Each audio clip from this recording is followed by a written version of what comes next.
ஒரே ஒரு வாழ்க்கை வரலாறாக வாழ்ந்துரு அப்படின்னு ஒருத்தன் ஈஸியாக சொல்லிட்டு போயிட்டான். ஆனால் இந்த வாழ்க்கை இருக்கே அப்பா, ஏதாவது ஒரு பிரச்சனை, ஏதாவது ஒரு கர்வ் பால் தூக்கி வீசுது நம்மளை பார்த்து. அந்த மாதிரி நிறைய சந்திக்க வேண்டியது இருக்குல்ல. உதாரணத்துக்கு வீரதீர சூரன் படம் ரிலீஸ்க்கு முன்னாடி நிறைய பேர் அதை பார்த்து இது ஒரு மிகப்பெரிய பிளாக் பஸ்டர் ஆகுது, ஐயோ என்ன இப்படி ஒரு படமாக இருக்குது, புதுசாக இருக்குது, ராவாக இருக்குது, மாசாக இருக்குது, இந்த வருஷத்தோட ஒரு மிகப்பெரிய படமாக அமையும் அப்படின்லாம் சொல்லி பயங்கரமாக சொல்லி எங்கள் எல்லாருமே ரொம்ப எக்ஸைட்டட் ஆக்கிட்டு போயிட்டாங்க. ஆனால் பார்த்தா எல்லாருக்கும் தெரிஞ்ச விஷயம், லீகல் ப்ராப்ளம்ஸ்,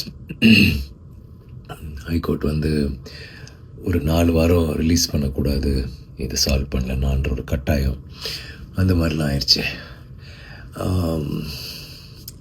எனக்கு என்னென்னா இந்த படம் எப்படியாவது நம்ம ஃபேன்ஸு போய் சேரணும். ஏன்னா இந்த படத்துக்குள்ளே அவ்வளோ ஒரு முயற்சி நாங்கள் எல்லாருமே போட்டோம். அருண், நான், ப்ரொடியூசர் எல்லாருமே, இந்த படத்தில் நடித்தவங்க. ஒரு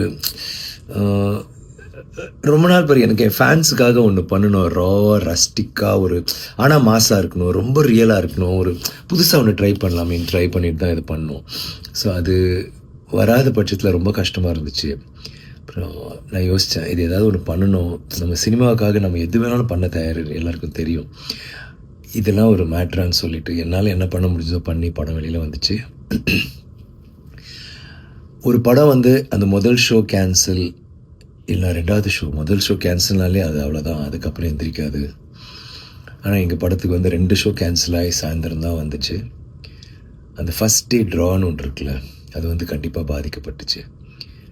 ஆனால் அந்த தியேட்டருக்கு பார்த்த ஒவ்வொருத்தரும் முன்னாடி என்ன சொன்னாங்களோ அதை விட அழகாக நிறையா, எஸ்பெஷலி ஃபேமிலிஸ் நீங்கள் பார்த்தீங்கன்னா அவ்வளோ வீடியோஸ் எல்லோரும் சூப்பராக இருக்குது, பயங்கரமாக இருக்குது, மாசாக இருக்குது, ரொம்ப என்ஜாய் பண்ணோம், சீட் நுனியில் உட்காந்து பார்த்தோம், அவ்வளோ நல்லா இருந்துச்சு படம் அப்படி இப்படின்னு சொல்கிற போது கேட்குறதுக்கு அவ்வளோ சந்தோஷமாக இருந்துச்சு. அண்ட் இப்போது அது ஒரு பெரிய ஒரு வெற்றியை நோக்கி தான் போயிட்டுருக்குன்னு ரொம்ப உறுதியாக எங்களால் சொல்ல முடியுது. அதை நினச்சி பார்க்கும்போது எனக்கு நன்றி மட்டும்தான் எனக்கு உள்ளே தோணுது. உங்களுக்கு நன்றி சொல்லணும். இந்த படம் உங்களுக்காக பண்ண படம்.